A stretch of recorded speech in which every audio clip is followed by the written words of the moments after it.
Welcome everybody to DDJ's Inferno, the weekly show where we discuss masculinity and how to live under gynocentric occupation. Today I have Tom Pnoid with Pnoid News with me today, and of course I've got Wolf and I've got Rose with me as well collecting the questions. So good morning everybody, and good morning Tom, how you doing this morning? Tom, you there? Good morning, Tom. How you doing this morning? Sorry about that.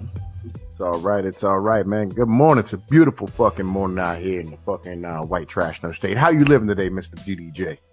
Oh, I'm doing good. I'm doing really good. It's nice. It's sunny out. You know, some clouds in the sky, but it's not too bad. A little early, but that's okay. So, you know, I've been wanting to do a stream with you for a while because you do a lot of good work on your YouTube channel. And I know when we first met on the TFM show, you had a lot of knowledge about a lot of different things, and so I really wanted to have a conversation with you. So with that said, I mean, tell everybody a little bit about yourself. Well, Tom Pnoid, you know what I mean? I got a channel called Pnoid News over on YouTube. You know, I've been married twice. I got like between 5 and 10 kids, depending on which female you talk to. I don't know what else you want to know about. You me. Populated a village. Damn. I'm trying, man. I'm trying. God said multiply and be fruitful.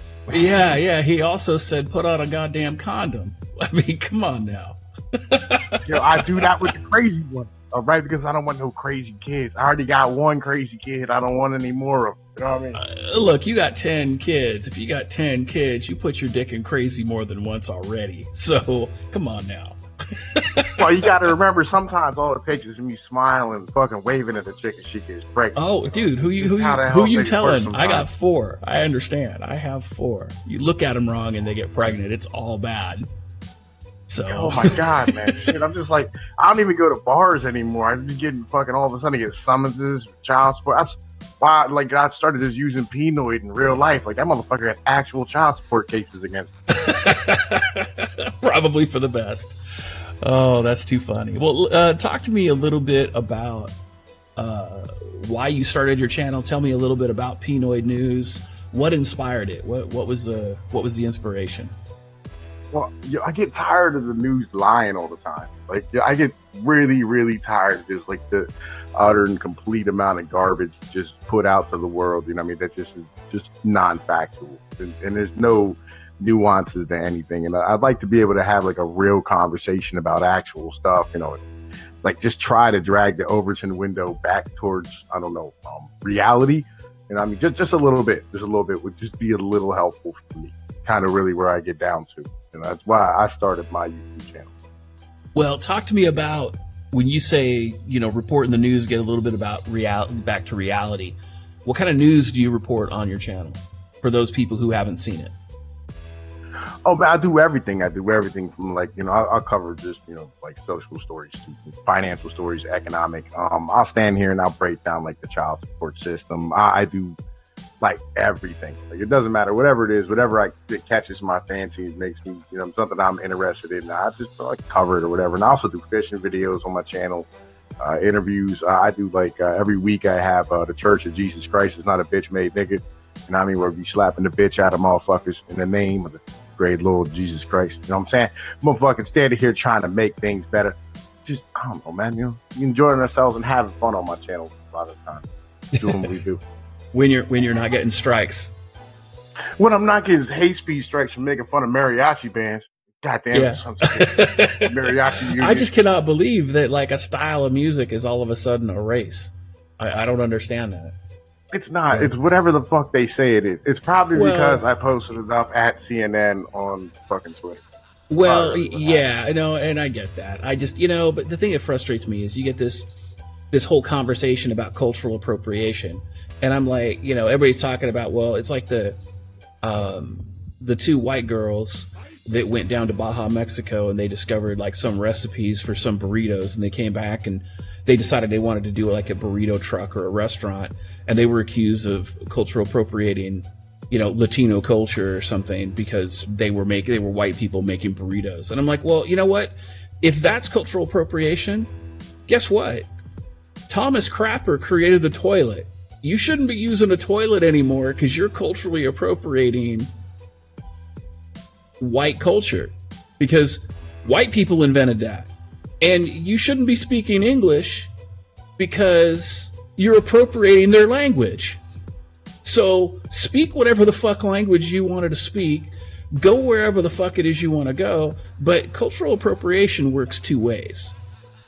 And it's to me, it's fucking retarded. And again, this idea that we're going to take a style of music and say, oh, you don't like that particular style of music, that's an issue. You know what? There are white supremacists out there today, like straight out neo-Nazis, that are using rap music to send messages to their racist buddies. You don't hear anybody complain about them culturally appropriating any music, or saying, oh, well, I hate rap, and there you go. I mean, the whole thing's retarded. What is your take on that? Well, it's utterly and completely retarded. You know what I mean? Like, I heard about that up in your neck of the woods. You know what I mean? Fucking up there in the Pacific Northwest. Y'all got a special type of liberal up there. Just a special type of fucking just white person that hates themselves. Oh, yeah. They come with their own helmets and thick seeing the future glasses and everything. Absolutely. Well, I think a lot of that's what that is. And I was discussing this last night in TFM server. Like, I got off of work, and I had listened to, TFM show last night, and I listened to it going down the road because I drive truck, and like, man, I'm gonna tell you what, dude. I think a lot of this has to do with the fact that individuals don't understand their ancestry, and they hate their fucking parents, and they hate their father, and they hate their existence because they don't really like.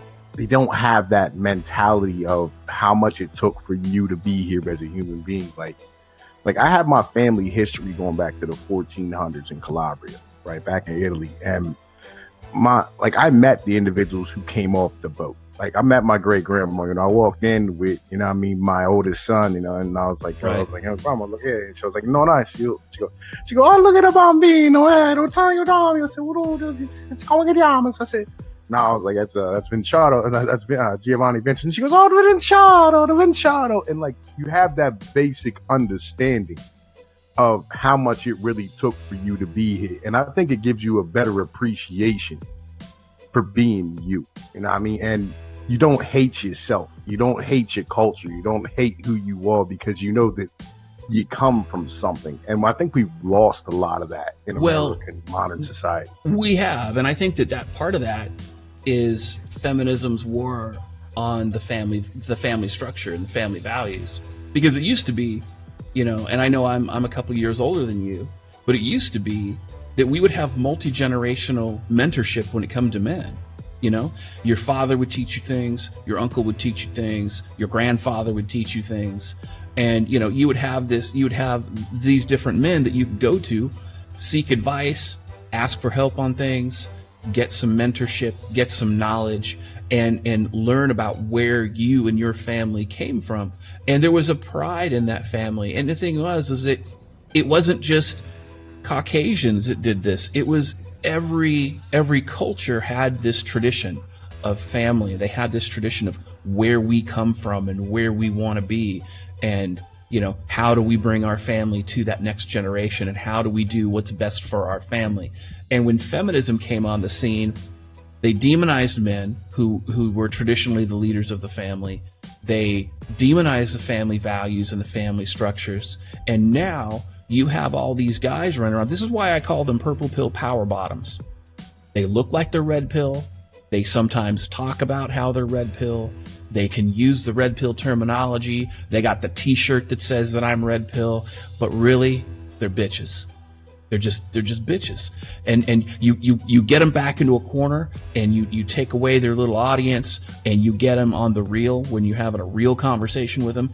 And then they're just like, they're as blue pilled as the day is long. They don't want to work. They don't want to earn. They have zero work ethic. They have zero inspiration to create things. They have no ability to be resourceful in their own right, and they don't have any problem solving skills either. Because, I mean, you're a truck driver, sometimes you got to think pretty quick, and you got to be paying attention to a lot of things at the same time. And if you don't know how to problem solve, I mean, you're wrapping that truck around something, or you're laying it down in a median somewhere, and that's all bad. Oh, there we go. Man, listen, my button wouldn't push for a second. Well, it's not just that. Like, I wasn't always a truck driver. Like, I was a steel worker. I mean, I did heavy labor, like, a lot of my life. Like, like, my mom, like, and this is why, like, like, the red pill community and movement to me, I look at it and go, y'all, right? Because, like, I've been here a very, very long time, right? Like, my mom, she split up from my pops, and she took us to a homeless shelter when I was 6. And like, I had to stay up all night watching out for my little sister, keeping the crackheads from touching her. Sure. Yeah. And, like, learning how to think on your feet and be that individual and be responsible for your family. You talk about responsibility and authority and things of this nature. It just, like, all this shit was just normal for me. This is just, like, it's something that was never really spoken about, you know what I mean? And you never really thought about until, like, somebody like TFM brings it up. And we've lost a lot of that. We've lost a lot of that just raw, man, what did it take for you to get here? Like, what makes you have, there's something, they're just missing from a lot of these fucking store-bought rednecks and like, I can't stand them. Like, it's like, I grew up chasing chickens and shit when I was little, and then, like, I moved to the city, and we were out here doing all types of retarded, reckless stuff, running from the police, and you had to make your own fucking way. Like, there's no appreciation for that. Yeah, you had to hustle, and you had to be resourceful, because if you didn't, you might die. Like, like me and you, like, we grew up in an era where there was actual poor people. Where, like, when you were impoverished, it meant something. Mm-hmm. Like, you didn't have an iPhone. Like, I don't know about. You didn't have all the luxuries of modern society. When you were poor, you were dirt poor. You didn't have a TV, let alone a computer. We had a fan in one room in the house, and everybody slept in that fucking room. Right. It was a whole different thing. Like, you got fucking, like, when the heat went out, because we didn't have money for the electricity bill. Mom, she'd, like, she'd warm up water on the fucking stove and put it into the fucking trash can and shit. And that's how the hell it is you got your baths for the fucking weekend, and there's more to it, you know what I mean? Like, there's more to shit than just that, you know what I mean? Like, it's something else. Right. Or you got all these guys that they're like, oh, I'm so poor and I'm so impoverished, and yet they got, like, $4,000 worth of tattoos on their bodies. Yeah, and there's no hustle to them. There's no work ethic. They don't really want anything out of life. They don't want to be. That's where I was going with this book, and that's why I was trying to come back. Yeah, there's a lot of guys, and, like, you be trying to give them advice, and I'm like, dude, like, fucking, there's other ways out, and they don't want to take it. They really don't. They don't want to take any advice. They don't want to become better. They just want to bitch, because we have collective autism, or collective Munchausen syndrome in America. Well, we do, and it's kind of funny, because TFM was kind of talking about this last night, and he was in the middle of a good rant, and I didn't want to interrupt him, but he hit the nail on the head when he said that people don't want to make the hard decisions. Sometimes when it comes to doing the thing that you need to do to make things right, you have to make a hard decision, and sometimes those hard decisions require a gut check. Nobody gets anything for free. Eventually, you run out of other people's money. Other people resent you for leeching off of them, and then they turn on you. And this idea of no hustle and no work ethic and no inspiration to merit, it's absolutely ridiculous. And you're right. These people complain and they bitch and they moan, and then they're like, they won't make the obvious hard decisions that need to be made. And you see this with a lot of YouTube content creators. They will complain about a lot of different things, but then they won't do the obvious. It's like, well, okay, you complain about feminist A, but you won't attack feminism as an ideology. Or, you see these people on the mainstream, the legacy media, and they will complain about something going on in California, and they have the laws to enforce, to fix it, but then they choose not to. And it's like, well, we have the tools in place. Why not use the tools we have rather than sitting over on the sideline bitching about how much you hate it? Instead of talking, do something. Well, it's a person by person thing for me, right? Like, you know, like, yeah, people aren't going to take the proper route because, you know, that means hard work as a collective, and nobody's interested in taking their medicine. Like, yep. I don't know if you remember back in like 2007, 2008, when, you know, everybody was running around with their head cut off talking about the financial collapse and all that type of shit. Yep. And we had guys like Peter Schiff, like, America needs to take its fucking medicine. You know, like, we need to collapse. Like, it's okay. You know, we fucking like everything's gonna fall into itself. Companies are gonna go under, but when we come out on the other side, we'll be better. Like, the situation will have been solved by the market, but instead the government stood here. You know, I mean, it fucking handed out trillions of dollars. It was the largest welfare giveaway in the history of the country. Until that point. Yeah, that's a lot of money now. But that's what I'm saying. I mean, yeah. When you talk about, you know, the 4 bailouts, because it was like QE 1, 2, 3, and I think 4. Yeah, you're right. And we should have let those companies fail. We should have just been like, no, fuck you and the horse you killed to get here. Because that's the way the world works. If you don't know how to run your company correctly, you shouldn't be getting government welfare to keep you afloat. You should either learn to run your company or your company should fail, period. That's how the market works. Well, yeah, and then like I run into like, cause like I try to help like the fucking like smaller YouTubers than me, you know, like I'm fucking terribly under sub, but like there's guys under me, you know, like at 70, 100 subs, whatever the case might be, and I mean I try to bring them up, and like I'm sitting there talking to them, and they'll be like, oh man, you know, I'm about to be homeless, my parents are gonna kick me out of the house, and I'm like, you know, I can show you how to make $80,000 a year, bro. Like, you know, it's not even really a difficult thing, and he's like military vets and shit. And they're like, nah, man, I'm not interested in doing all that type of work. It sounds like that's too much. I'm not trying to be away from my home and all this shit. Like, dude, then you're not hungry. You know what I mean? You're just bitching. Like, yo, move the fuck out of your parents' house and handle your fucking business like a man. Like, right. You know, and like, I feel bad because there's a lot of that fucking victim mentality in a lot of the individuals that have a whole lot of following and shit. I don't want to fuck that up for nobody, but on the same point, it's like, bro, man up. And I'm like, man, the fuck up, get a fucking job, handle your business, get your own fucking place, be on your own. Don't expect your parents to stand here and, you know what I mean, take care of you your whole fucking life, because you're supposed to be your own individual. You're supposed to have your own merit and be that type of fucking person.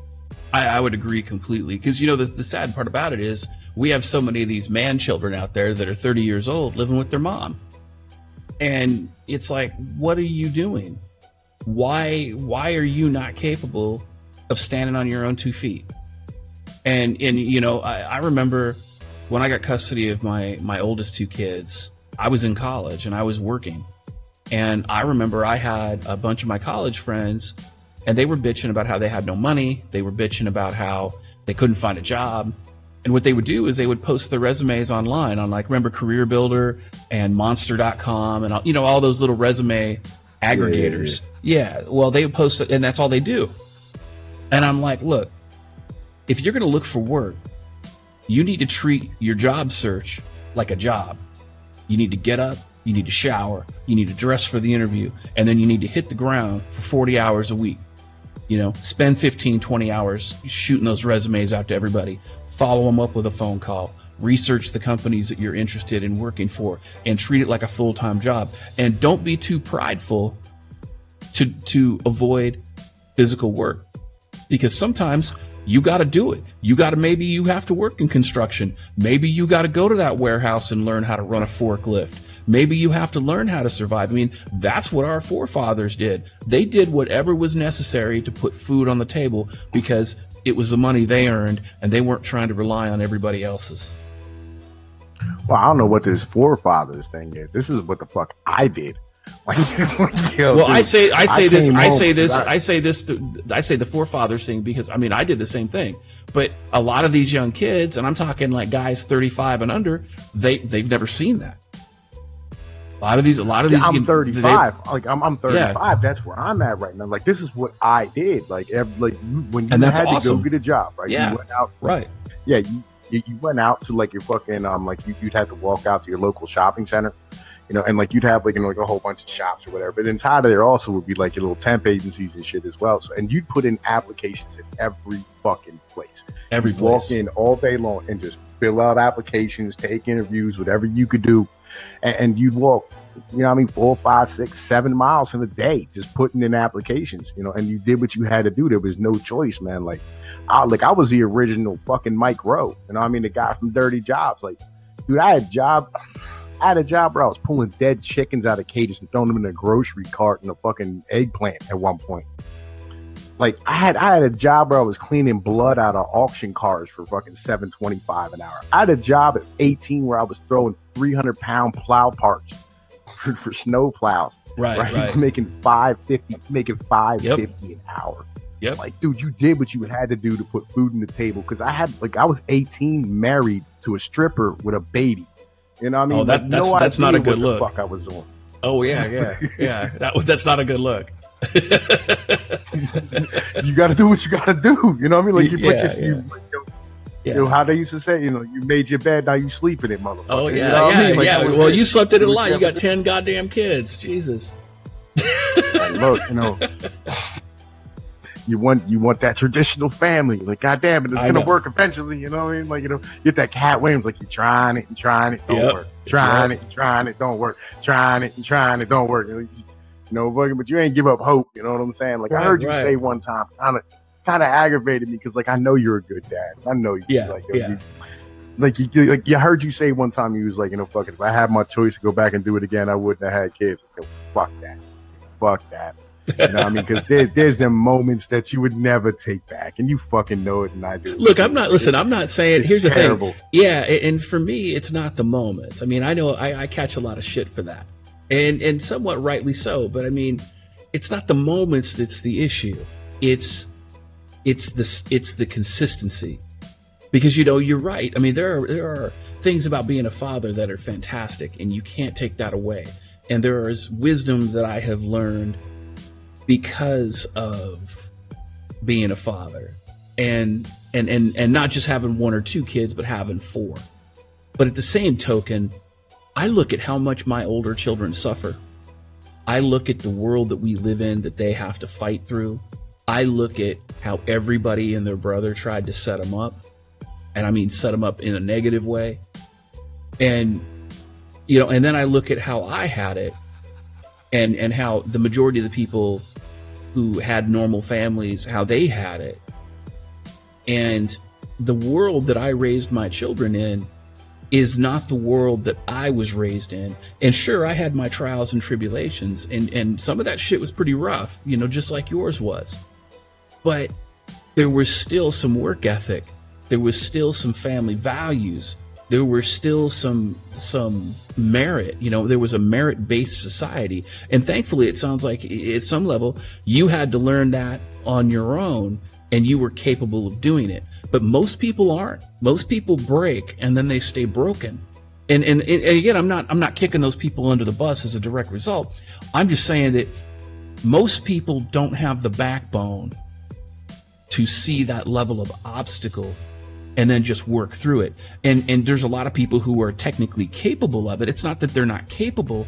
It's that they're so caught up in their situation, they don't see anything else. They can't look for that next step. They can't look at that light at the end of the tunnel. And I think that when it comes to my children, and when it comes to the world that I lived in compared to what they live in, I had people around me who were supportive when I was younger. But the people that they have around them today, with the exception of me and some other people that are close up, those people are trying to take advantage of them. It's not that they don't care; it's that they're all takers, and that's the sad part. Is you're on the left coast. You're Washington, Oregon, California, or you're in any major big city that's a blue city. Those people are all takers. They're all backstabbing everybody. And then, when you bring it to somebody's attention, they're like, "Oh no, that's none of my business. I can't tolerate that." And then, it turns into dog shitistan. Well, you have a lot of this, like, fucking this mentality, of where individuals stand, man, like, Man, look, I got people over here commenting on my YouTube channel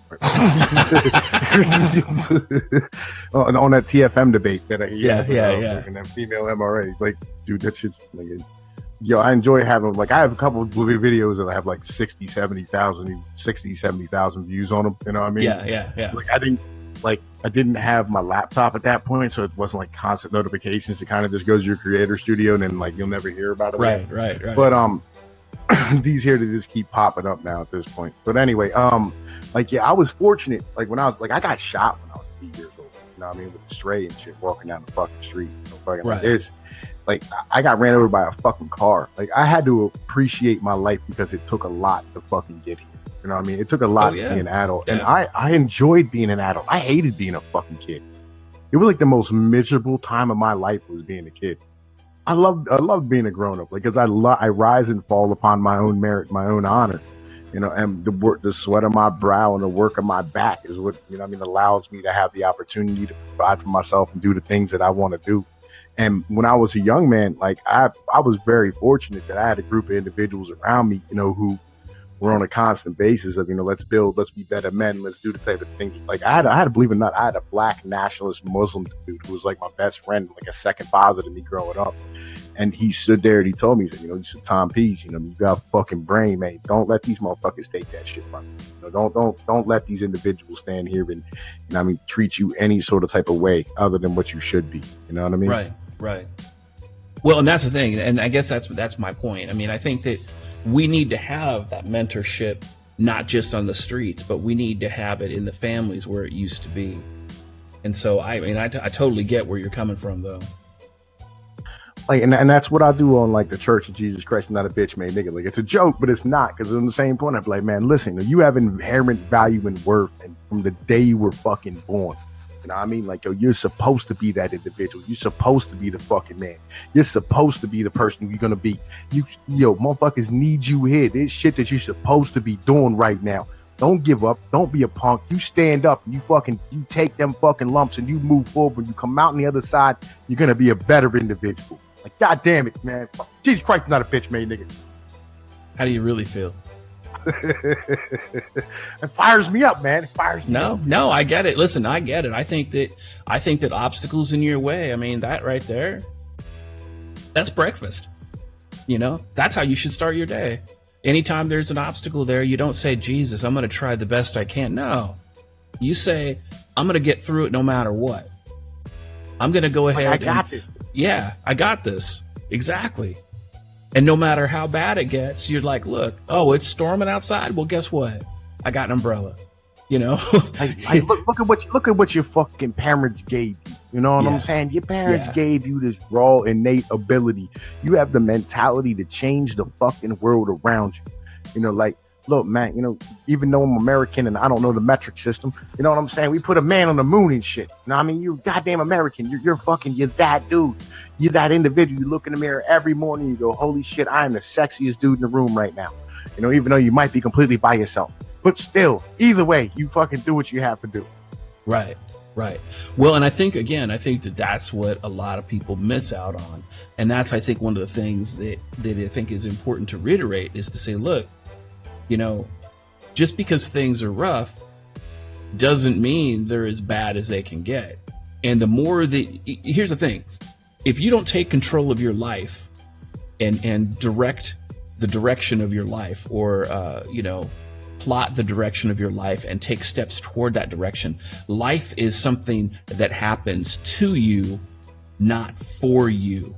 And that's the problem, is these guys, they're not empowered anymore. They don't believe that they have the power to control the direction of their life anymore. And they're just like, well, I can't do this because of this person, or I can't do this because of that person. So they sit in the corner and bitch. And you know what?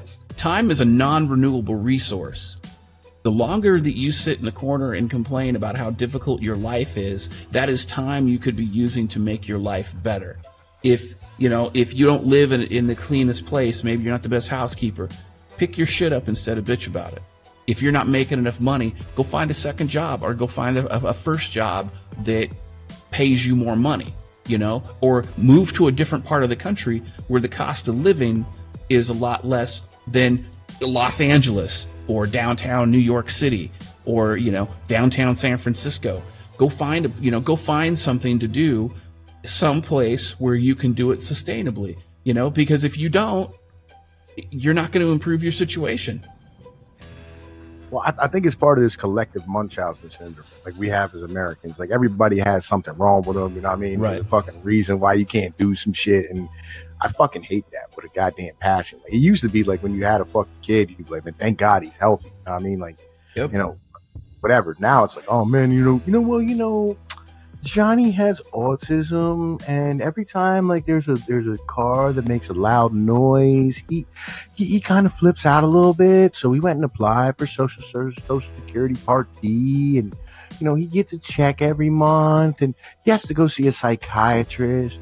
You know, I mean, but really, I mean, he's okay. It's just hard as a parent being this type of person, and like I just want to slap the piss out of motherfuckers for letting their kids like. Telling their kids there's something fucking wrong with them all the goddamn time, and giving everybody an excuse to be a bitch made motherfucker. Like, cause you shouldn't be. You should be that individual. Like you should be good. What up? Did you see that movie, The Accountant? I don't think. That reminded me when you were ranting a little bit. That reminded me of that movie, The Accountant. So in The Accountant, the main character played by Ben Affleck is autistic. And so instead of teaching this kid that, oh, you're a victim and you got to go get the special help and all this other bullshit, his father, who was a military officer, taught him how to fight, taught him how to survive, taught him all this different, training to protect himself, taught him how to take people down if he had to. And so they go through and they show how they teach him the tools he needs to learn to cope with his autism. He has coping mechanisms where he goes out of his way and overcomes everything that stands in his path. And of course, it's a guy movie, so there's a lot of ass whooping there. And the movie's great. I'm not going to give away portions of the movie beyond that. But anybody who's red pill or anybody who thinks that like they have these insurmountable odds, that's a movie to watch. My father, he grew up and was birthed during the Great Depression. All those people had problems. All those people were going, under depression. They had situational mental health issues. They had alcoholism. They were dirt poor. They didn't have the welfare state. And they survived and they thrived. And, a lot of those people who were born during that time period and right after World War II, when the war ended, they came back and built great things. That was a golden age for the United States when it came to everything that we push forward between the end of World War II to the 70s. So there was a great time. Well, I got 2 points to this. One is my grandparents had 14 kids and adopted one, right? And my grandfather, he had a farm. He worked every fucking day, right? He did fucking masonry work and he was a general contractor and shit. He built churches and houses all over this place, like that today, I still go to and shit. You know what I mean? And you still go by and see the shit that he built. And there's that. And then the second one is there's this mentality of, make America great again and all the shit that we had. That was one of the big things that started my channel that made me really get on that fucking path was the mentality that America was great in the 1950s and 60s and shit because of the fact we were just exceptional, right? It isn't really a truthful or honest statement, right? And I know a lot of people fucking hate that mentality, but it also defeats a leftist ideology oh man, back then we had all these socialist programs after FDR and all this stuff, right? But the reality is that we were the only country that wasn't bombed the fuck out. All of our manufacturing capabilities were still there. Nobody else had any. And that's the reason why we have all this military all over the planet and stuff, is because we're protecting the trade routes that we started for ourselves.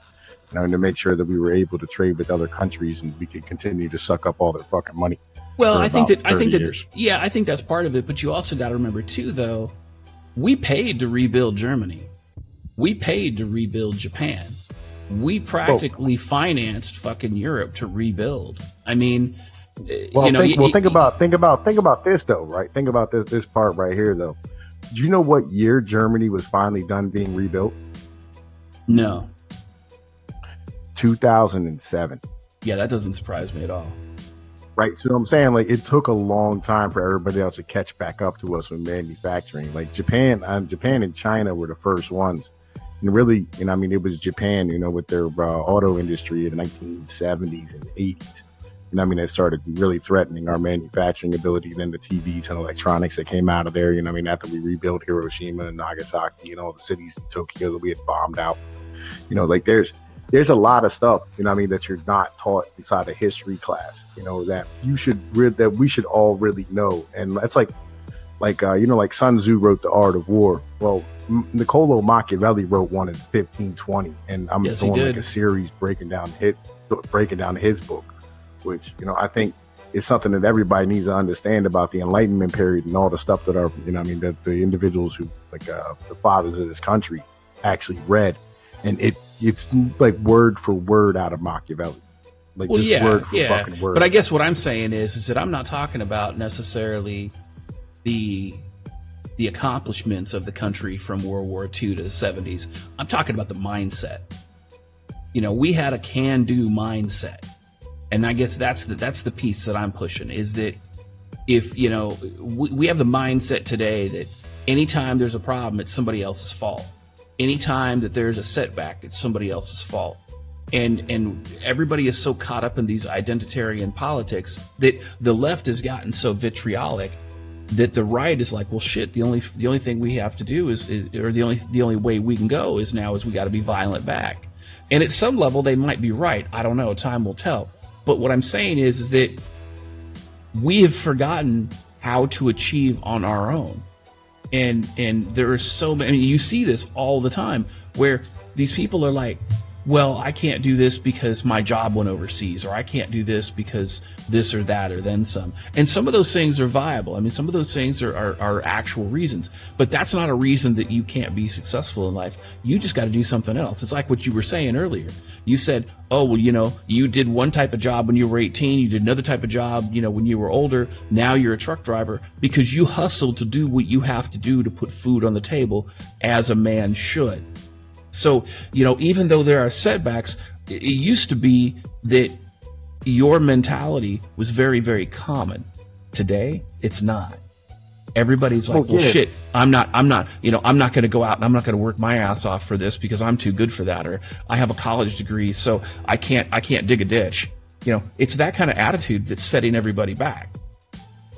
Well, a lot of that has to do with, people are too busy talking to their fucking mom or their fucking girlfriend or other females. Like, motherfuckers need to stop asking women for advice. You know what I'm saying? Like, when, like, I'm like, all right, how, like, they stand here and they're like, oh man, all these men are chauvinists. Like, I'm an actual chauvinist. Like, I'll fucking stand here and I'll straight tell you, like, dude, I don't need advice from a lesser creature. Like, I really don't. I mean, I'm not going to sit there and go to a fucking broad and ask her what I should do as a man, because she doesn't even have the comprehension that I do of what the fuck it is I'm supposed to be doing. That would never cross her mind to be that type of person. So, like, I'm gonna stand here and I'm gonna do what the fuck it is I need to do, because, like, as a dude, you're supposed to be, like, I guess you'd call it God. You're supposed to be the individual. You're supposed to know yourself well enough that you can lead yourself through discussions. And the ultimate end of the day is, like, you want to go from the student to being the teacher and being the master.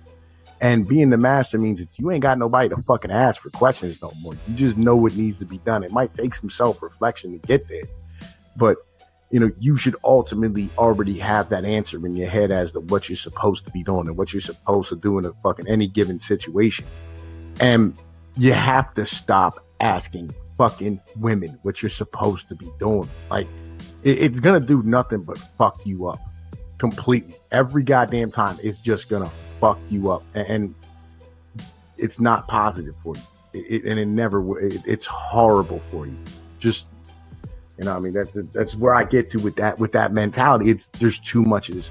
Don't ask a woman what's wrong, because she's gonna stand here and give you excuses about how it's somebody else's fault, when the reality is, nobody can change shit that happens to you but you.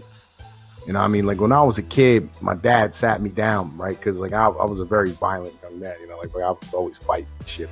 And fucking, like, I was like, he's like, why'd you do that shit? I was like, because these kids were calling me names, and my dad put me up against a fucking wall, and You know what I mean? He called me like every name in the book, you little bastard, piece of shit, guinea, Puerto Rican looking motherfucker, or whatever, right? And then he said, now, when he got done, he said, now lift your shirt. And I lifted my shirt, and he says, where the hell are the bruises? And I said, there ain't no fucking bruises. And he said, exactly. None of that shit fucking matters. All that matters is what you do, and only you can control what the fuck you do. Stop letting other people control your fucking way of being. That's it. That's exactly it. And I would also say too that, you know, when it comes to third parties, if you are doing things to impress a woman, that is not the right motivation to do it. You need to do it for you and for your own edification and for your own self-improvement. But you see so many of these people out here that again, you know, they're successful, but the only reason they're successful is because they're thirsty. And then the second that they get, you know, this woman takes advantage of them, they lose everything they've worked for. And then they get divorce raped. And then they're like, I understand how this happened. Well, you set yourself up for it. Do your own thing, pussy and money will come. You know what I'm saying? Like that's the honest to God mentality that every man should have is pussy and money will come. I know you want it right now, you know what I mean? And you want it on your time, but the reality is that pussy and money will come to you if you're handling your business properly. It's that simple. If you're doing what you're doing, you know what I mean, you're fucking making your way, and you're fucking doing all the shit you're supposed to do, pussy and money will come to you. You know what I mean? Don't chase it, like, because it'll find you. Just trust in that. Have faith in that. That's hypergamy talking. I mean, they can smell that shit miles away. You know. You know, like yo, everybody respects a man with a purpose. Even death respects purpose. You know what I'm saying? Like, fucking goddamn it, like, just get on your shit, find a groove, fucking, and just roll it out. You know what I mean? Make up that shit and go on about it. You'll be fine. Exactly. Like, it is. Yo, don't worry about what other people are thinking about you. Don't worry about what other people say about you. You know what I mean? Fucking, you know, like, short, like, somebody's out here dragging your name through the mud. You might have to go throw somebody a beat. But other than that, like, handle your business, do what you got to do, and move on. I mean, fucking, it's some basic shit. Pussy and money come to those who fucking, you know what I mean, are on their game and doing what they're supposed to do. And there it is. Absolutely. So welcome to being a dad, man. That's what this is about, man. Like, yo, sometimes you got to be a dad to everybody. Like, hey, look, let me drop this wisdom on you that we all gain. Yeah, and I also want to say something else too. For anybody who watches the stream or listens to the stream, who's in a situation that, you know, you've got obstacles and problems and you know, you're concerned about them, don't wait for anybody to save you. You are the savior that you need. You can navigate this shit if you stand up and do it. But you have to have the mindset that you're willing to do it no matter what. Nobody's going to come save you. You are the savior that you need. So basic. Yeah. You know, I mean, like, nobody's gonna do for you, but you a closed mouth does not get fed. You know, like, handle your business. Fucking be a fucking man. Think about what you're doing. You know, ask better men for it. Yeah, just don't keep your mouth open so long that a dick gets stuffed inside it. Yeah. Probably. That said, though, Tom, it was fantastic having you on today. So talk to me a little bit about your channel, shill your social media, let everybody know where to find you. Man, look, you can find me on Twitter at Tom_Pnoid1. Check me out on Pnoid News on YouTube. Church of Jesus Christ Not a Bitch, man. Nigga, I probably doing that about like 3 o'clock. Catch me on the Cunt stream usually Wednesday nights at 11 o'clock. I do a show called Mysteries. I think it's getting changed this week to something else. And I mean, because I showed up drunk too many times to that stream where we never talked about mysteries. We talked about drunk shit. Nice. That's awesome. Dude, like, yo, if you're not enjoying yourself, I don't know what the fucking point of this is, dude. Like, yo, have fun. Like, eat steak. Like, goddamn it. You know what I mean? Fucking eat a steak and fucking get some pussy and enjoy yourself. Live your life. Have some bacon. Fucking bacon. Goddamn it, bacon is fucking awesome. It is. And some wings and shit. Some strombolis and pizza. You know what I mean? Fucking, you know. That's why I can't move away from here, man. Like, every time I leave here, I can't get a decent fucking meal. Well, you know, you got to learn to eat a certain way. So there you go. But, like, you got pizza shops and shit here. There's no damn pizza shops anywhere the fuck else. They be burning the shit out of bullies and go to a Chinese place and they put brown sugar on the fucking General Tso's chicken and shit. Like, the fuck are you white people doing? Stop fucking with shit, goddammit. The real issues, the reasons why we have these conversations is learn You're how fucking to cook. right. Ain't that the point, man? Like, Yep, real yep. shit. Ain't that the fucking point? Like, yo, we're fucking men. Like, goddammit. Like, shit. Like, you're not, like, that's the other part I hate about America, fucking Kraft macaroni and cheese. You fucking white people ruined Italian food so many fuck the Olive Garden, goddammit. Oh, that's too funny. All right, well, I'll tell you what, Wolf, do we have any questions for either myself or the guest? Yeah, we have a couple anyway. All right, let's do this real quick then, guys. The conversation segment is now over. Q&A is started. If you want to ask questions in the chat, just put questions in caps and brackets, who the question is to, and of course the question. If you want to do the Bukkake choke slams, I am accepting those questions now as well. You'll see them on the right-hand side of the screen. If you're on mobile, I don't believe the Bukkake choke slams work.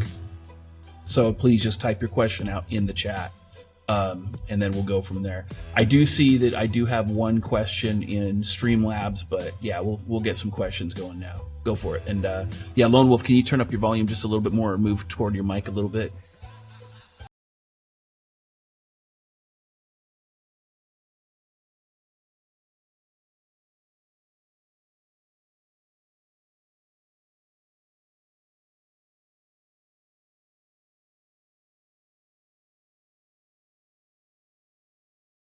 Teach her how to take care of herself, but also teach her about personal responsibility and about consequences.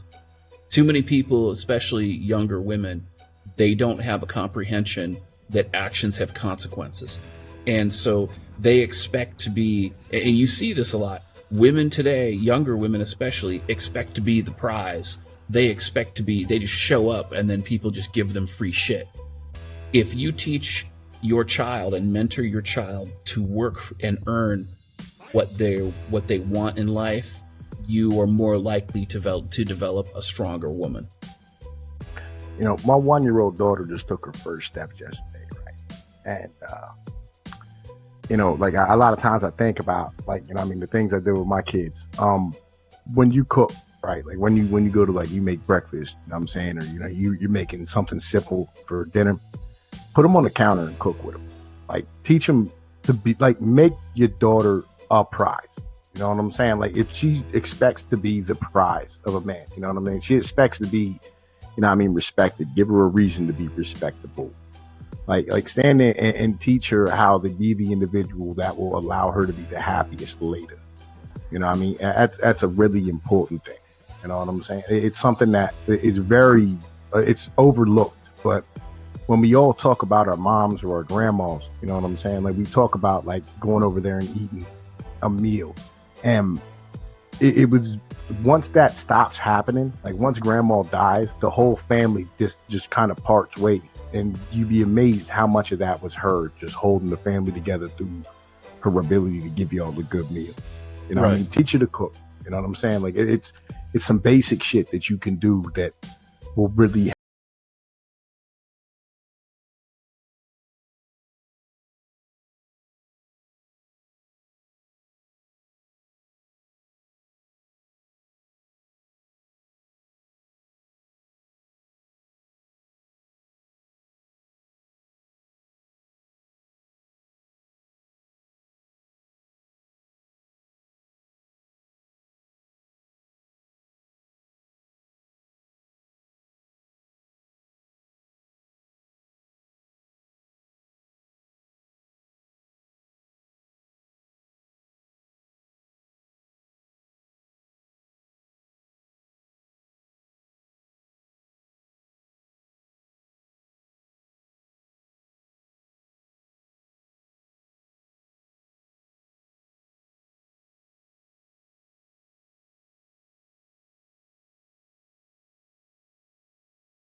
motivation? Just a phase self-improvement?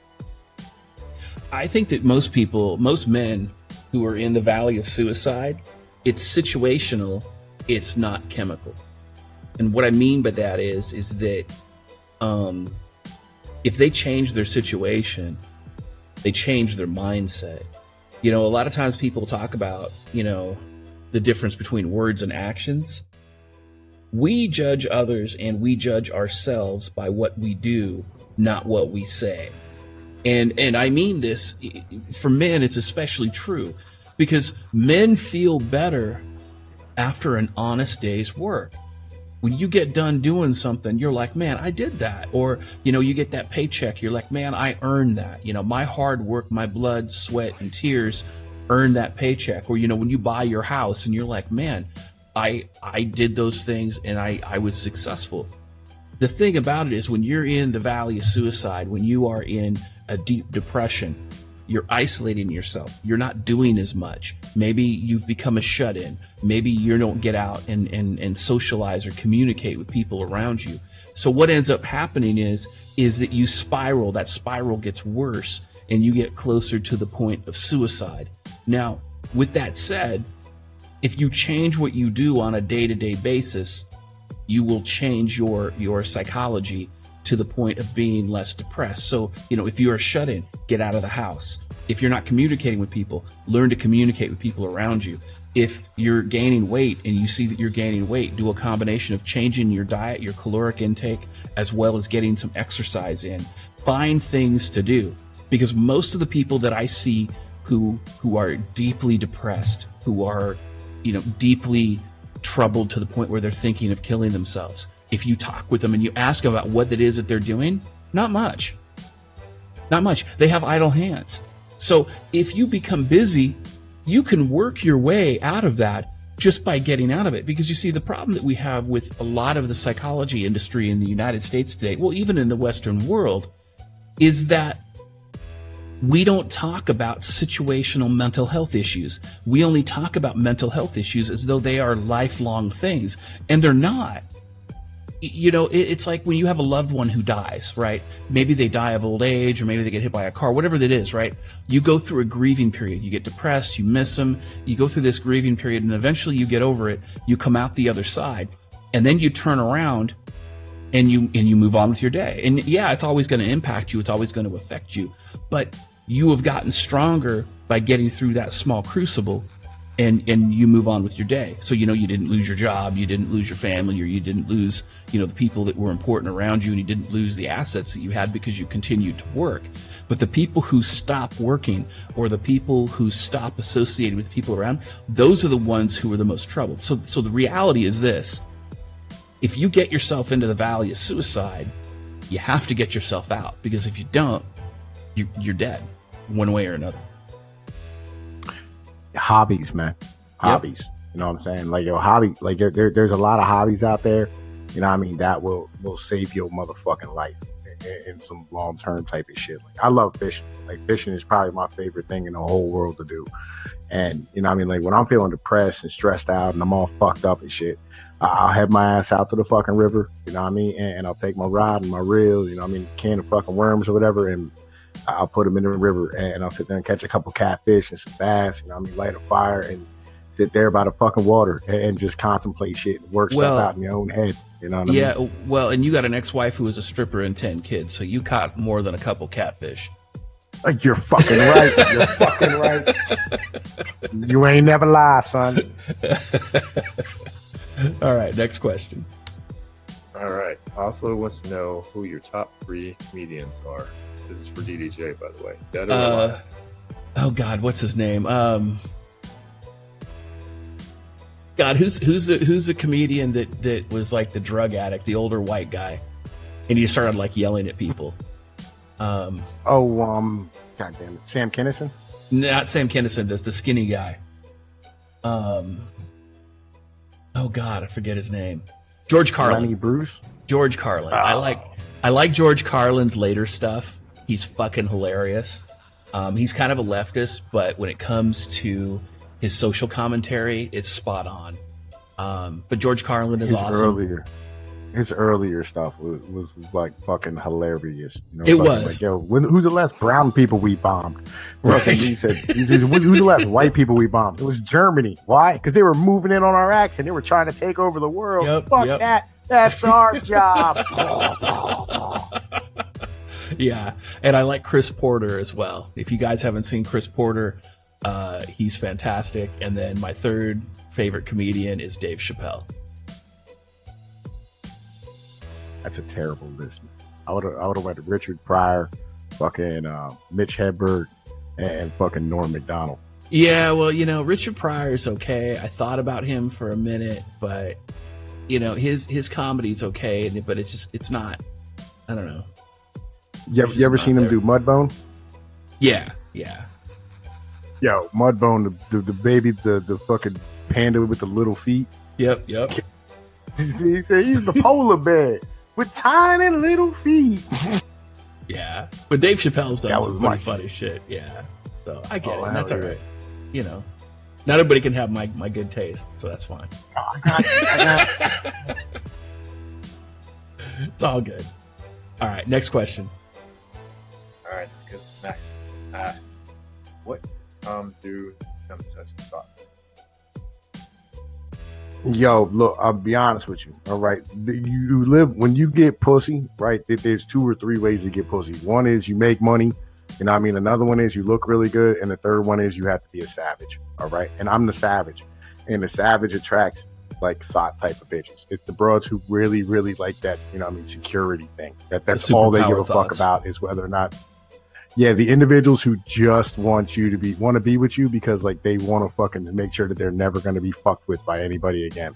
And so you attract like the worst of the worst type of females who put themselves in bad situations all the fucking time. You know what I mean? Like I have females come to me and they're with me because like legit they wanted to, or their last man fucking like beat them half to death to the point where they had to like staple their fucking ear back on their head and shit. You know what I mean? And then they get with me and like, oh, I feel so safe with you. And that's always the fucking words I get every fucking time. Every time you hold me, I feel like nothing can ever hurt me. You know, and then like when we're hanging out and we're drinking, she'll start shit with somebody, you know what I mean? And I'll fucking have to knock somebody. Like I knocked out my best friend one time for a fucking broad. You know, Oh, like that's all bad, dude. That's blue pill heaven. Holy shit. well, no, I knocked out my best friend. And then I fucked this girl on her kitchen floor. Like, yo, understand something. Like I'm a savage, so that's why I end up with so many fucking thoughts. But that's a situation. Yeah, that's all bad. Well, and that's the other thing too, is that when you deal with like a lot of the thoughts, they are drama creators. Holy shit, they like that drama at 12. I married a fucking stripper. What the fuck don't you understand about fucking? I completely fucking get this shit. Oh yeah, no, I know you do. You're like fucking Tommy Sotomayor, where he's like, yeah, I'll take a 2 at the end of the night. It's fine. I've never. I'll put it in the words of George Carlin. I've never fucked a 10, but one night I fucked 5 2s, and that should count for something. It does count for something. That is true. All right, next question. All right, Halo Man, do you think it's stupid to get a $450K loan on a mortgage to earn $80K around before taxes? All right, let me say something to these people about housing. Housing has been in bubble since before 2007. It has absolutely been in bubble. And the reason that it went into bubble is because of all the fucking free money and shit that was there, and because of the whole credit default swap fiasco. And it never recovered. You could find houses, like legit houses, fixer-upper houses that aren't bad for $40,000 if you know where to look. I'm talking about houses on land. I'm not talking about, you know, you're right next to somebody or you're in some kind of like condo track housing bullshit that they have like in the Northeast or certain parts in the West Coast. I mean, you can find houses for $100,000. You can find houses on, you know, a couple acres of land. So it depends on where you want to live. And I think that when it comes to a lot of these places, unless it's got a lot of land, $450,000 is way too much for a piece of property unless it has a lot of land. I mean, you know, I saw land that was for a good deal the other day. It was just over $1 million. It was $1.05 million or something. And it had 14 and a half acres. 7 of it was manicured. It had a creek. It had a well. It was close to a city, so it had internet. It had good infrastructure. You know, it was on city water. The main house was 7 bedrooms with a wraparound porch, 2 stories. The second house on the property was a 2-bedroom, 1.5 bathroom house, and it was 1,100 square feet. The primary house was 3,600 square feet, and then it had a third house that was a redone barn, 2-story barn, 3-bedroom house, 1,800 square feet.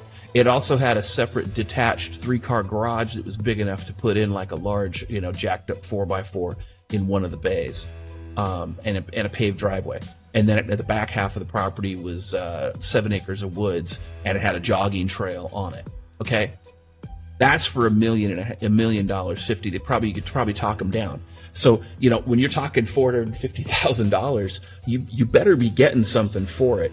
And you know, you just got to make sure that it's someplace that you can live and within an hour of driving for where you want to go to work. But you know, if you're talking like Los Angeles, or you're talking San Francisco, or you're talking Seattle or Chicago, or any of those suburban areas, you know, like the metroplexes, like the Puget Sound region, or you know the LA to San Diego area where, you know, everything is super fucking expensive. I don't know that I would live in any of those places, because again, even if the property is super highly valued, you're dealing with drug addicts, you're dealing with shitty infrastructure, you're dealing with leftist government that wants to fucking deal with you all the time and harass you. Then on top of that, you have homeowners associations that want to dig into your shit all the time. Whereas if you move out a little bit, you're going to get a lot more for your dollar. So, I mean, yeah, I mean, $450, I guess, is okay. But again, it depends on where that property is. And I know people get comfortable where they're at, but I'll tell you what, there is inexpensive, good property everywhere in the country if you know where to look. $80K a year, man. Like I don't.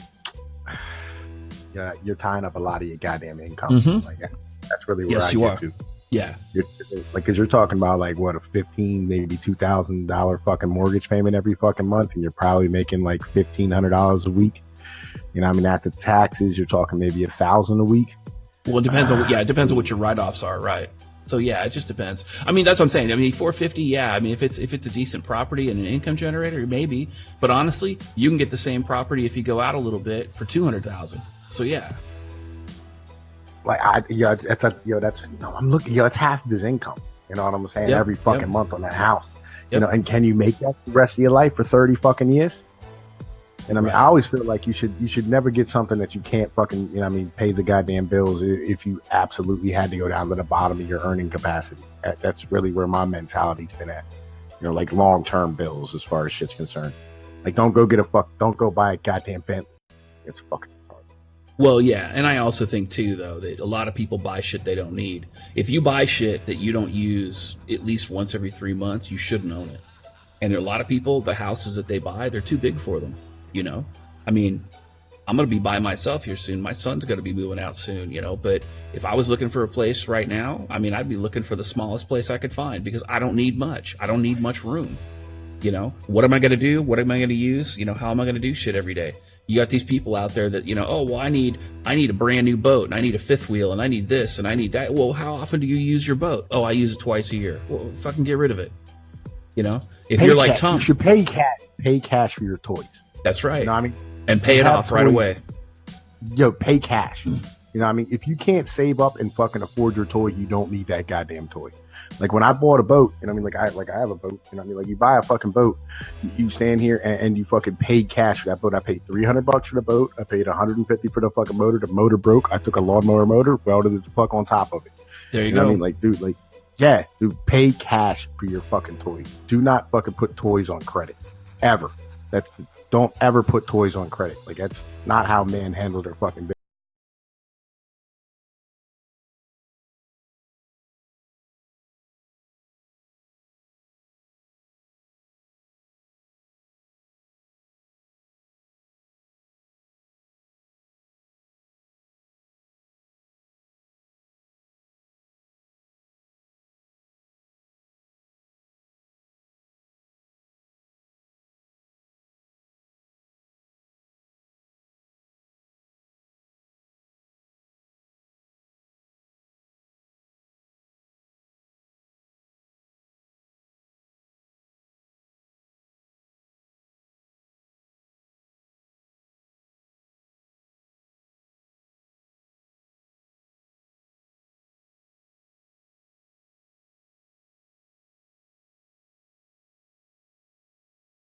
from when you started streaming TFM and your own channel, did you have a land of potatoes?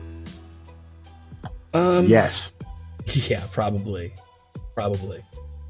No, I mean, I'd have a fair amount of potatoes. The problem is that most potatoes are situational, because again, we have this, we have these men that don't think things through, and they don't problem solve for themselves.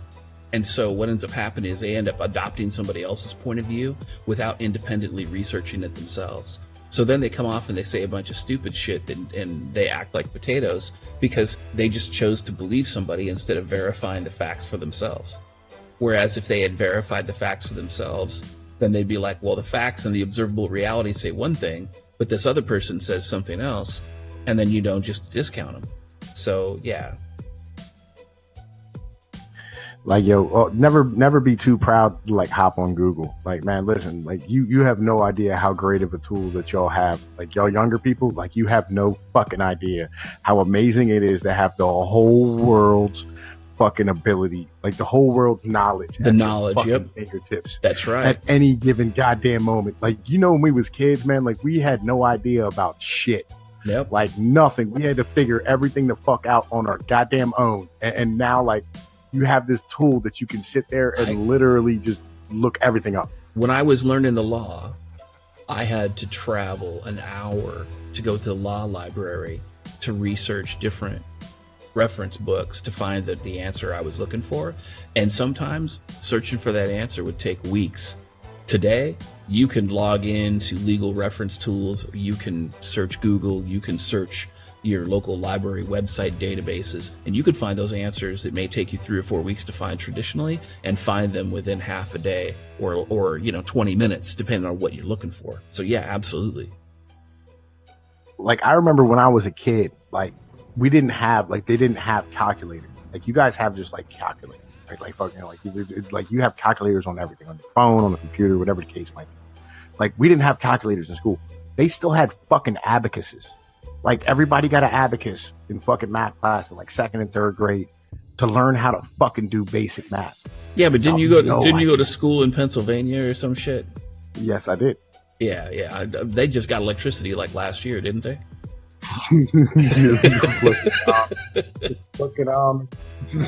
Yeah, I mean, come on now. Yo, get his ass backwards around here. Like, y'all don't understand.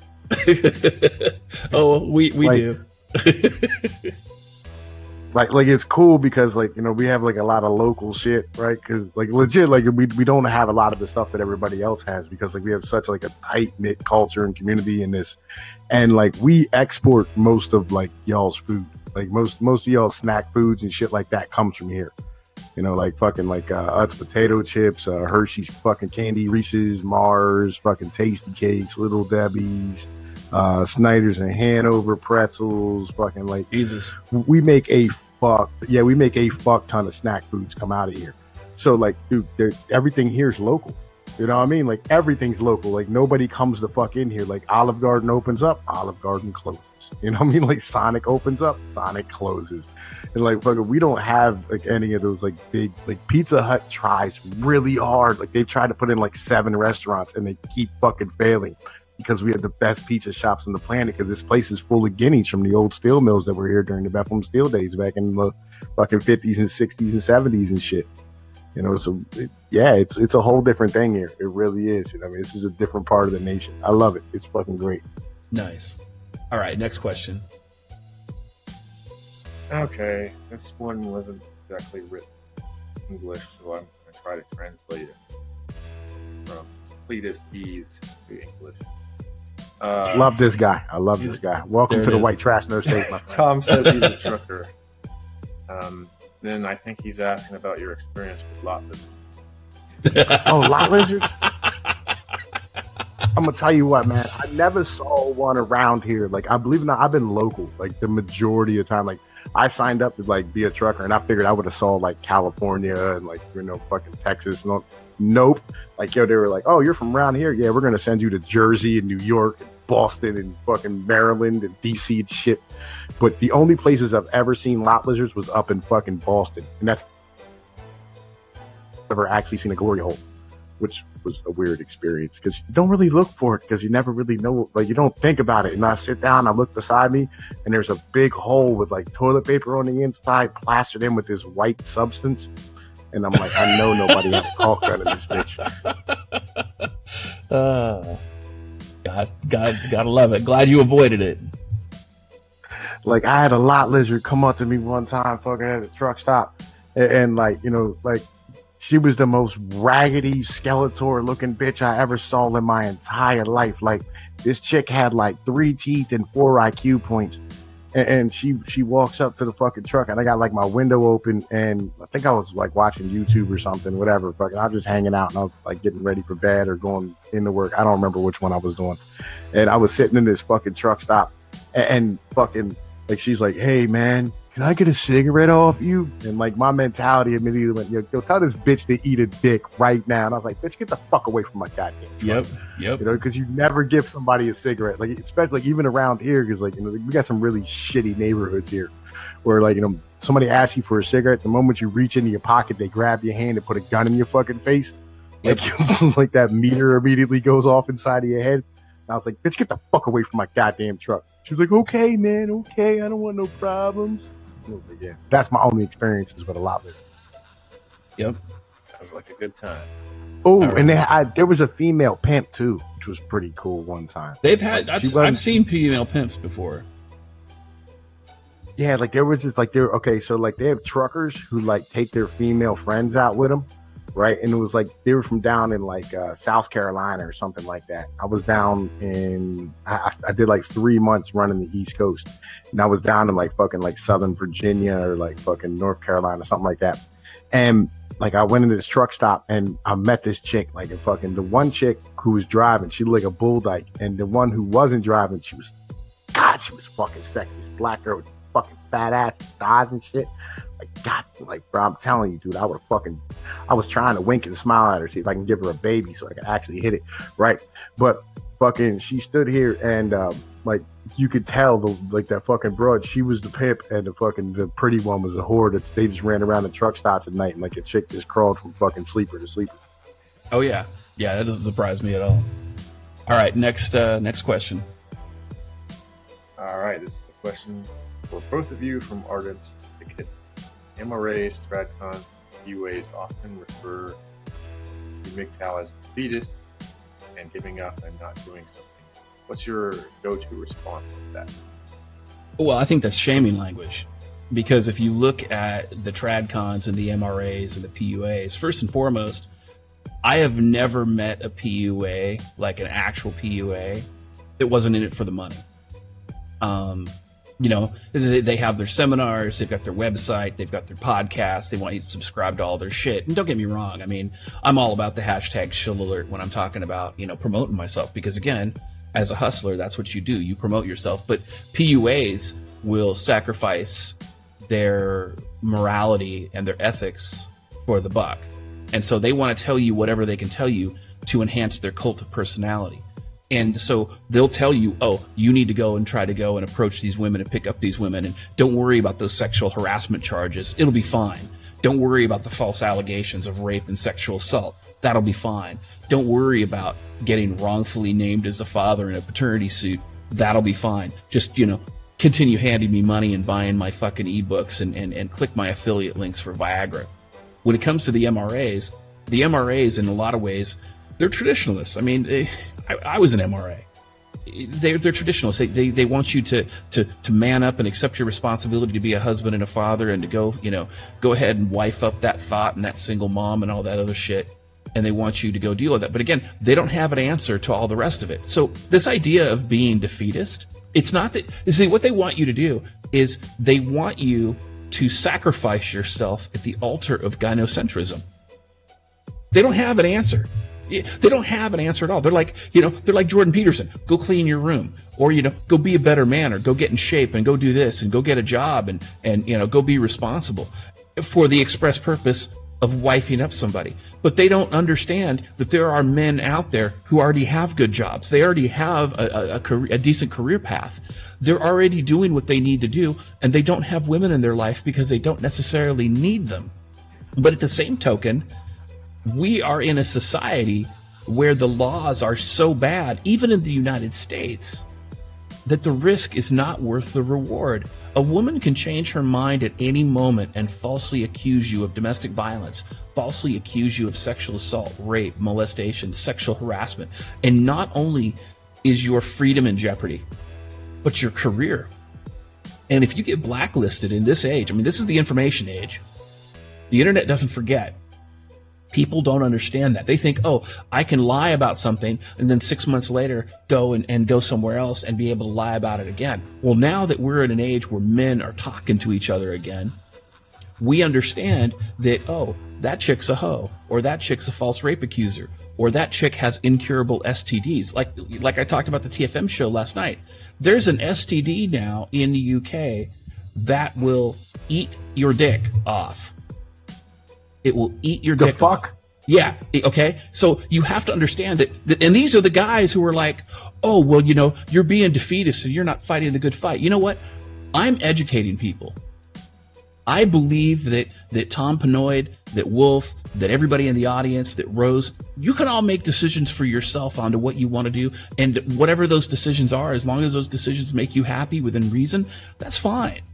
But don't go around and be upset because men going their own way, and because there are certain men in the manosphere who are educating other men about the dangers and the threats of gynocentrism and feminism and the horrible laws that were created as a result of this, or the fact that tradcons are responsible for many of these laws getting passed and remaining in force.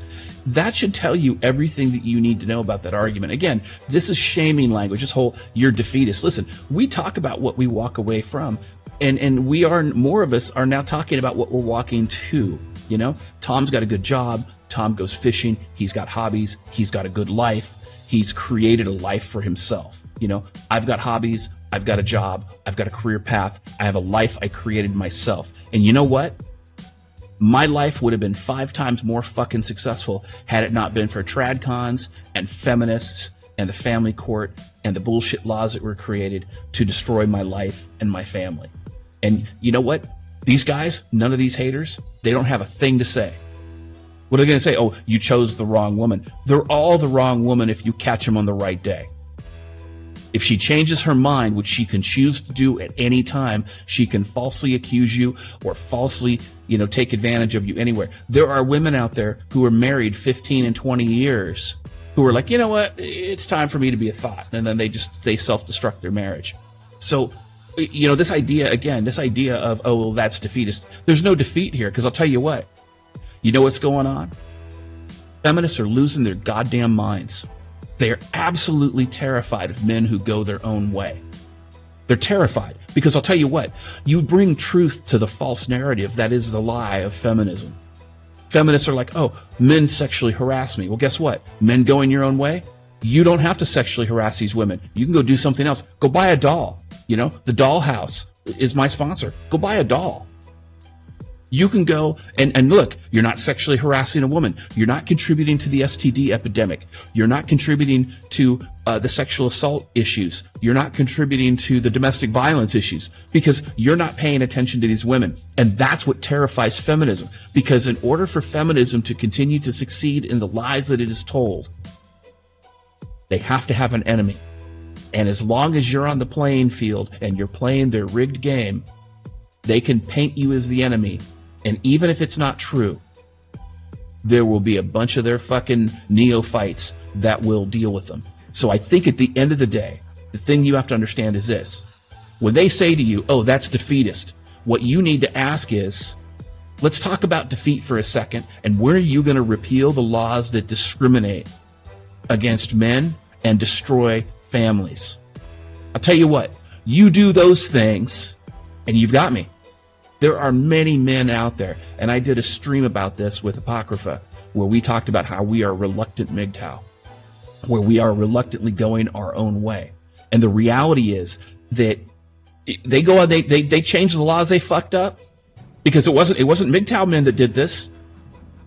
It was the tradcons. It was the MRAs. It was everybody else. It's like, oh, we just need to be egalitarian. Listen, you are not even equal to yourself on different days of the week. You know, you talk to any guy in the gym who's a strength trainer, you know, Monday he might lift 100% of what he's capable of lifting, but Wednesday he can only lift 80%. And then, you know, on Friday he lifts 70%, or, you know, in some method there, because he has to rest. We are not even equal to ourselves. How are you going to say that men and women are equal? You can't, especially when you can look at any law enforcement exam. You can look at any military exam. You can look at any physical examination or any of the examinations you see for firefighters, for example, and women have different standards than men. If women were truly equal to men, there would be a standard, period. And there isn't, because they know that it's all bullshit. Just like these people who are shaming you, who say, oh, this is defeatist. You're defeatist because you do this. No, I'm not defeatist. I just won't play a rigged fucking game, and I'm not going to let your dumb ass shame me. But I'll tell you what, when you get divorce raped, when you get falsely accused, remember I told you first. Every time I talk to one of the motherfuckers who, you know what I mean, they shit on MGTOW, you know what I mean? Like, you talk to a pickup artist, you just tell them, dude, I don't think you're maintaining your frame, bro. Right? I had a dude, you know what I'm saying, like a guy who I respect a lot on fucking YouTube. He's pushed me a lot and, you know what I mean, fucking brought me in and done a lot of things for me. You know what I mean? And I told him, and I said, look, man, take it easy on these MGTOW motherfuckers. You know what I'm saying? I said, and he's like, why? I was like, look, you know, but we've tried it every other fucking way. You know what I'm saying? Like, we've stood here and we fucking had the men's rights movement. Like, fucking, I watched Fathers for Justice get fucking arrested and shut down. You know what I mean? We've stood here and we've watched, like, all this fucking shit, you know, that we've gone through, and none of it's changed shit. And I mean, you can't defeat these fucking laws because women fucking vote. That's the reality of it. You know what I mean? When you're getting outvoted by 5 to 6 million votes a fucking year every year, the laws aren't going to change in your favor. They're not going to help you. They're not going to do anything for you. They don't give a fuck about you. That's true. So, you know, fucking the best chance you fucking have is don't play the fucking game. You know what I mean? Support individuals who are out here, you know what I mean, trying to make men better. And that's a big part of MGTOW. I really love TFN's fucking versions. Yo, dude, be the best type of person you can be. You know what I mean? Yep. Build yourself up. You know what I mean? Be self-actualizing. Well, and more importantly, focus on the areas where you agree. If you agree with most everything that everybody says, or you that 51% rule, we're all individuals. We're all going to have shit where we disagree. But if we focus on our common ground, especially when it comes to the important shit, that's where we not only improve as individuals, but we improve as a community. So absolutely. Like that's really where it gets down to, you know what I mean? Like for me, like, you know, like in my neck of the woods, like as far as like, you know, like my part of the internet, whatever the case might be, my Discord server, my YouTube channel, like everybody's fucking welcome, you know what I mean? And you'll get treated with respect, you know what I mean? And you'll have the ability to have a conversation. And you know what I mean? I'm not going to let everybody fuck with you. You know, I'm not going to stand here and have somebody talking shit to you and just being reckless and being retarded, whatever the case might be, you know, and like I have a lot of really good individuals around me. And I think that's really important, you know, and it's important that we're able to have these conversations and have a discussion about what the problem is and where we're at. And I think MGTOW's hit it on the fucking head, you know, and it's beautiful. And the PUA movement, they're snake oil salesmen. Like they really are. Yeah, because I'll tell you what, you don't have to pay for pussy. you don't. You don't. I'm just an average guy, and trust me, you don't have to pay for pussy. No, dude. Like, yeah, as a broke little piece of shit, motherfucker, dude. Like, legitimately, I have a dude right who comes and sleeps on my couch on a regular basis. Currently, he's doing like 10 years. You know, he just got locked up a month or two ago, whatever. But fuck it, he used to sleep on my couch all the goddamn time, and I get pissed off because this motherfucker would bring in fucking gorgeous like 23, 24-year-old bros. He's like 35. Right, like we played fucking t-ball together and shit. We were kids. He'd bring in these gorgeous broads who were like veterinarians and fucking like nurses and fucking, you know, they were really good, bro. He's knocking the fuck out on the fucking couch. And this motherfucker sleeps on my fucking couch. And I used to tell him East Pennsylvania's only Eskimo. You know what I mean? Because he would sleep outside in the fucking wintertime and shit. Like, dude, you don't have to pay for pussy. Pussy comes easy. You know what I mean? Like, it's not that difficult to get. You know, they want to fuck, you know what I mean? PUA is a fucking snake oil salesman. Don't fucking believe them motherfuckers, man. Don't worry about what somebody says. Do your thing. Work, run your fucking race and enjoy your fucking life. What's the next question? There it is. That's all I got. All right. Well, I'll tell you what. Let me check the Bukkake choke slams real quick, and let's see what we got there. Doesn't look like we got. Oh, we got a few of them. Maybe. Let me take a look here. We got a couple of them. You already answered this, Tom. But Dickus Maximus asked what your favorite pasta dish was. Rigatoni. Fucking rigatoni. I fucking love rigatoni. It's my favorite shit. There you go. So, all right. So yeah, that's pretty much what we've got for our show. So, Tom, it was awesome having you on the stream. It's always great having a conversation with you. I really enjoyed meeting you on TFM's show when you were on at one time. Appreciate the communication we've had, and I look forward to having you on again and doing some more collabs with you. Go ahead and shill your channel, shill your social media before we get out of here. And Pnoid News on YouTube, Tom_Pnoid on fucking Twitter. Make sure you give me a follow. You know what I'm saying? Enjoy yourself. Man, thank you guys for fucking listening, coming out today. And I mean, I'm here, all the time. And reach out to me. Check me out, my Discord server. Pretty much everybody in TFM server got it. All right. Thank you, DDJ, very much for having me on, Feeding the Wolf for helping out, Roseblades for coming over here, doing whatever it is that you do. You know what I mean? Yeah. Where we're at. Right on.